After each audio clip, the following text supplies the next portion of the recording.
My life's been nothing short of a roller coaster, but whose isn't, right? Born to a dad who had to play both roles after my mom decided motherhood wasn't her gig, I grew up quick, learned tough, and got myself through college without much fuss. Dad was the real MVP, working odd jobs, making sure I had what I needed, and keeping me on the straight and narrow. After college, I packed up my life and moved to the city for a job that sounded way fancier than it was, manager at a car company.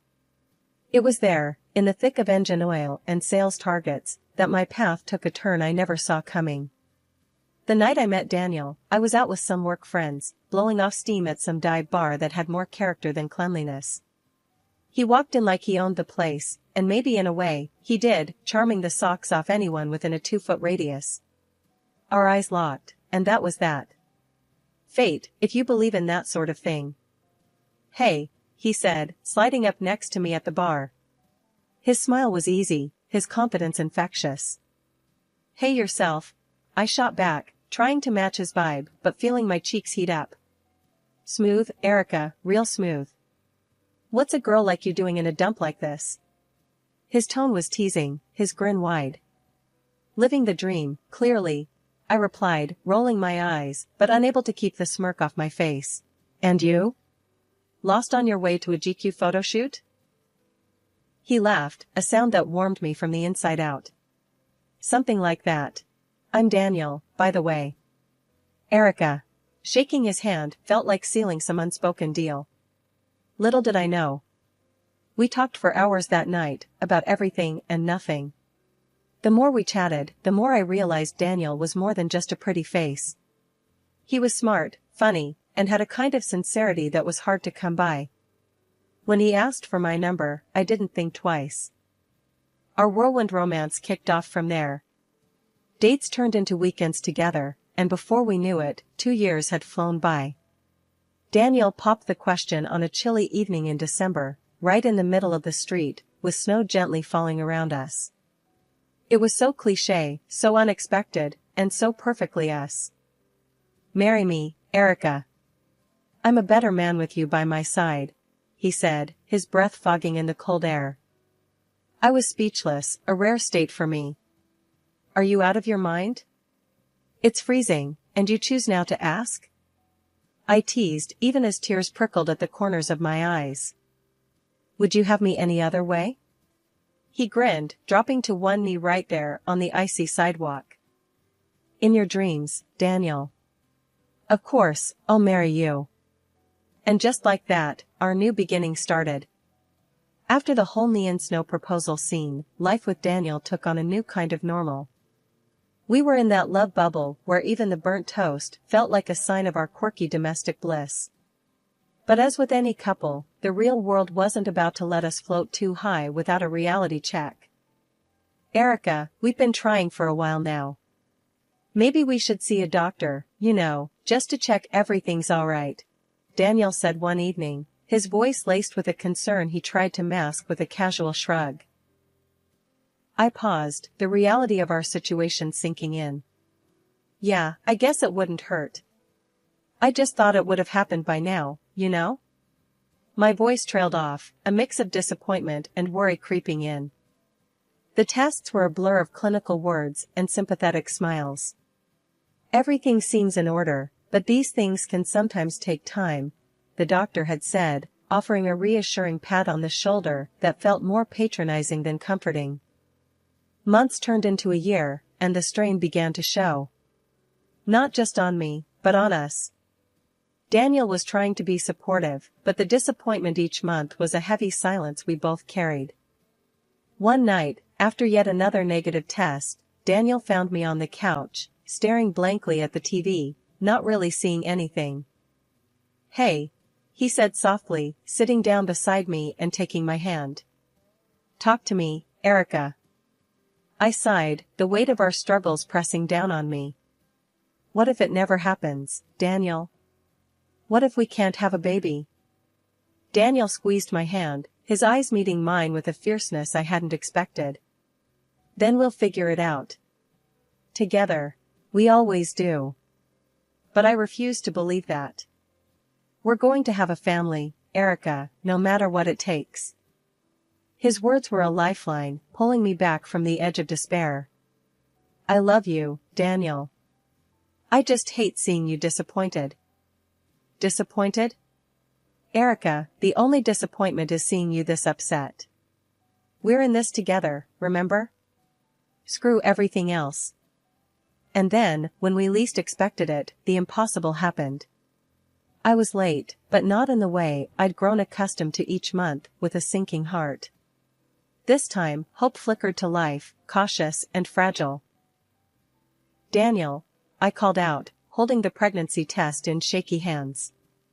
Can you come here? He appeared in the doorway, his expression a mix of curiosity and concern. What's up?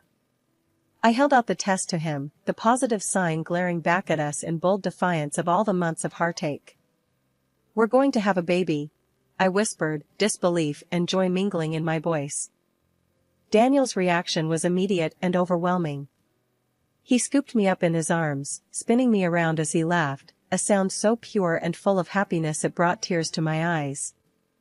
I told you, Erica. I told you we'd make it happen. His voice was triumphant, his hold on me tight and reassuring. That night, we celebrated, just the two of us, talking about the future, our dreams for our child, and how we couldn't wait to meet the little person who had already changed our lives. Quitting my job wasn't an easy decision, but Daniel was pretty adamant about it. Babe, we need you focusing on the little one. We'll manage. I'll take care of everything else, he'd said, his tone leaving little room for argument. I knew he meant well, wanting to provide for us and ease my burden, but the reality of my days, filled with sickness and exhaustion, was far from what I'd imagined. Mornings were the worst. I'd wake up, run to the bathroom, and barely make it back to bed before the exhaustion hit me like a truck. It wasn't just the nausea, my whole body felt like it was rebelling against me, swelling up and aching in places I didn't even know could ache. Daniel, can you grab me some crackers? I'd call out weakly, hoping to stave off another wave of nausea. But more often than not, Daniel was already out the door, his second job eating up all his time. The few times he was home, I could barely keep my eyes open, let alone maintain a conversation. You're always sleeping, he'd snap, his patience wearing thin. Don't you care about anything else anymore? His words stung, adding guilt to the cocktail of discomfort I was already dealing with. I'm trying, I'd whisper back, tears welling up in my eyes. You think I enjoy this? Our arguments became more frequent, each one leaving a bitter taste and widening the gap between us. The joy of expecting our first child was overshadowed by the strain it put on our relationship. Daniel's late nights and my physical woes had us living like strangers under the same roof. One night, as I lay on the couch, too tired and sore to move to the bed, Daniel came home later than usual.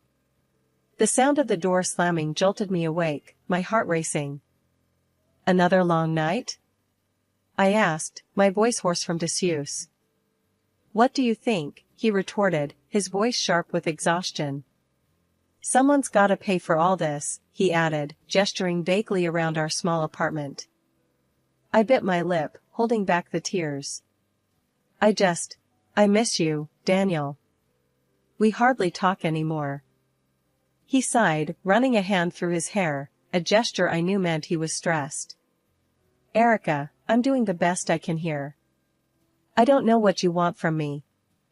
I want us back, I said softly, the loneliness in my voice echoing in the silence that followed. With Daniel working all hours and me trying to prep for our baby girl's arrival, things were tense. His folks, though, were a godsend. Living just a short drive away, they'd pop over often, helping out however they could. His mom, Linda, was particularly amazing, taking the lead on throwing a baby shower that was nothing short of spectacular. Linda turned our little apartment into a pink wonderland, filled with flowers, treats, and laughter. She even crafted this elaborate diaper cake that was both bizarre and beautiful.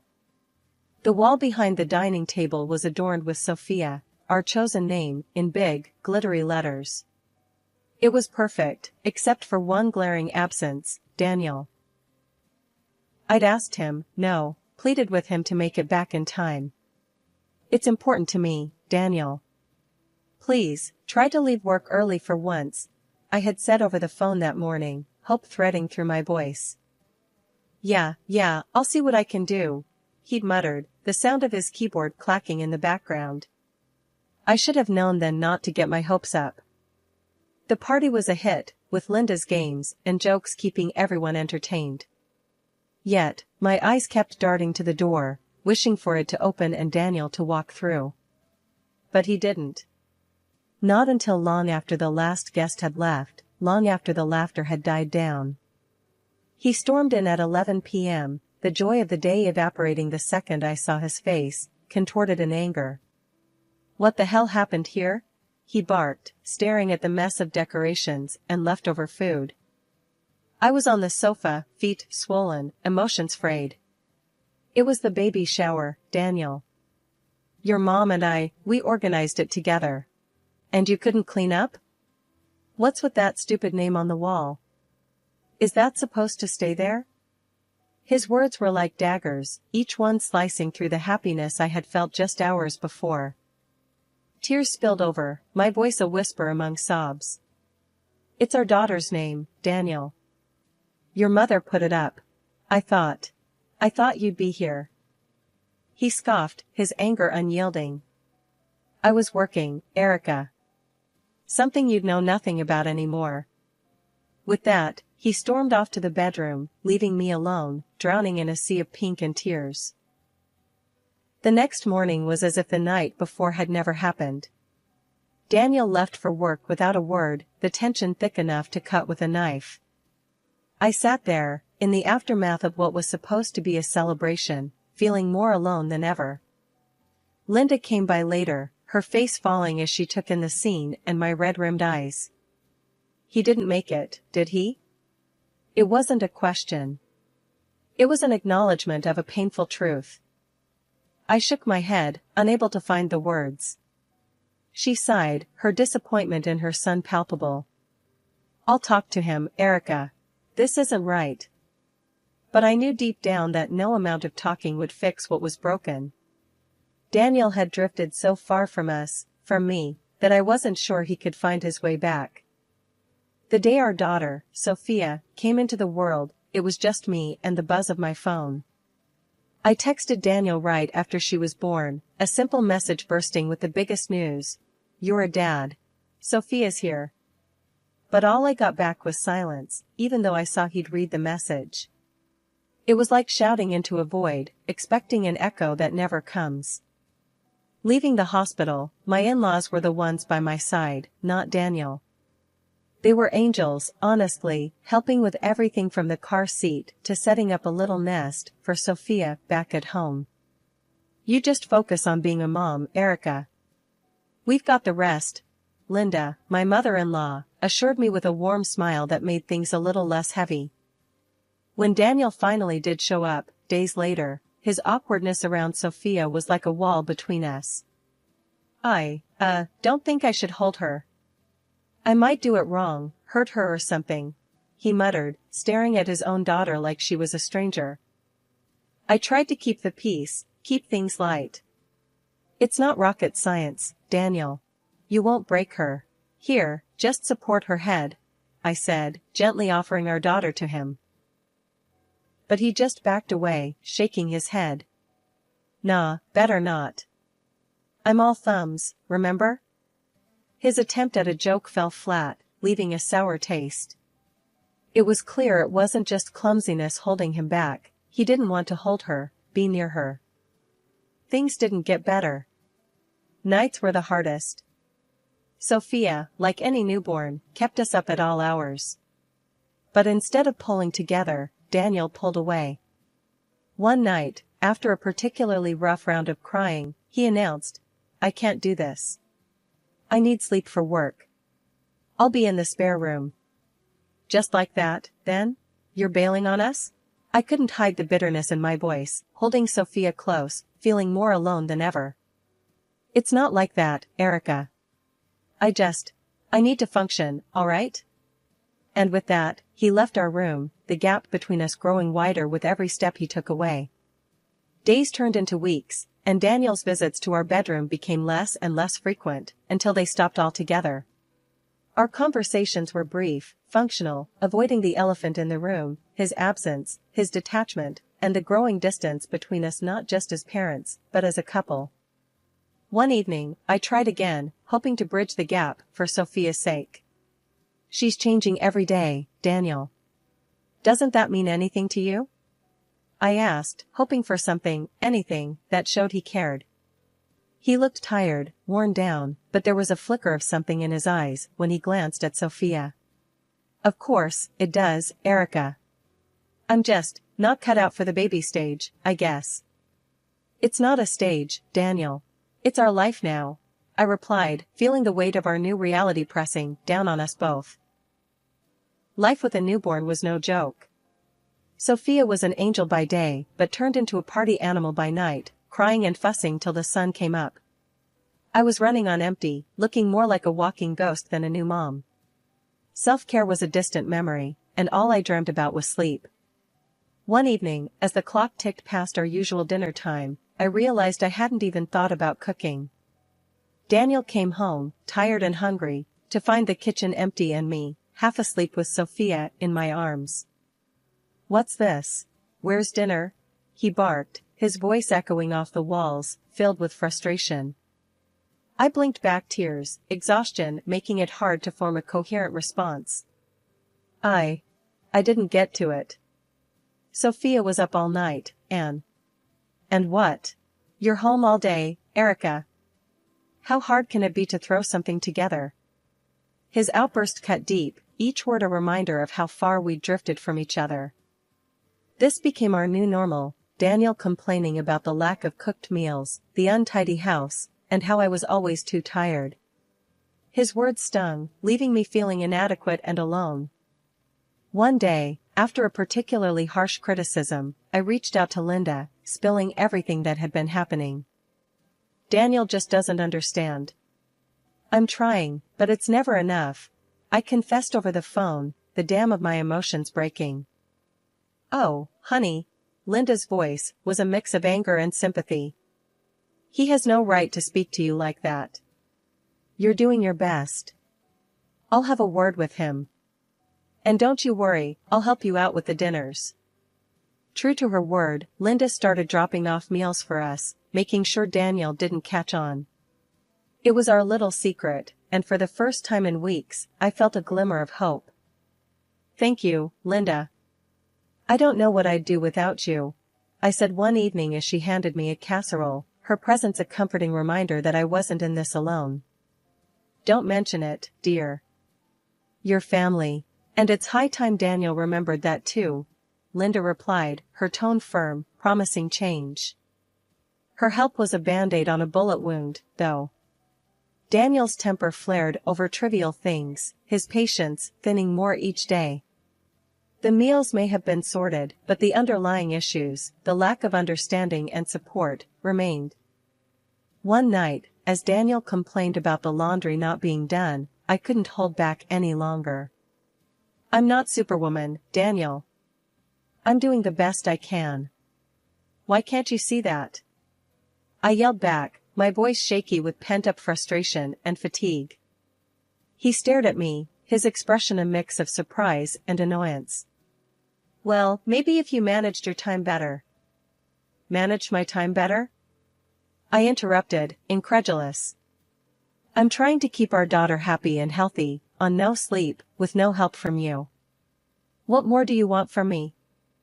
Our argument spiraled from there, a harsh exchange of words and accusations. It was clear that something had to give.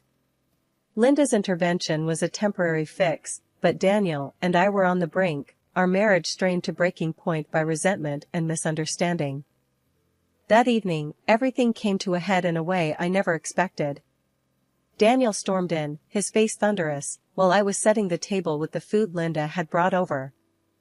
The tension in the air was thick, almost suffocating. Without even tasting the food, Daniel swept the plates off the table, shattering them against the floor. "I can't eat this crap. It's tasteless," he yelled, his anger palpable. I stood there, stunned into silence, my heart pounding in my chest. Before I could muster a response, Linda emerged from Sophia's room, having heard the commotion. What on earth is going on here? Why did you dump my food on the floor? She demanded, her eyes darting between the mess on the floor and her son's furious face. Daniel, caught off guard by his mother's sudden appearance, stammered. I thought. Erica made this. It's awful. Linda's face turned red, not with embarrassment, but with anger. You thought Erica made this? And that gives you the right to act like a child, throwing food around? She stepped closer to him, her voice rising. Do you have any idea how hard she's working, caring for your daughter all day and night? When was the last time you acknowledged that, huh? Daniel looked like he wanted the ground to swallow him up. Mom, No, Daniel. Linda cut him off sharply. You need to hear this. Erica's doing the best she can under tough circumstances. And instead of supporting her, you criticize and belittle her efforts. Shame on you. Daniel's eyes lowered, the fight going out of him. He mumbled an apology to his mother, but Linda was quick to correct him. You owe your apology to Erica, not me. And you know what? You need to spend a day in her shoes. Maybe then you'll understand. The silence that followed was heavy, charged with unspoken truths and realizations. Daniel nodded slowly, the reality of his actions beginning to sink in. I'm sorry, Erica. I didn't realize. Linda's plan was simple, yet daunting.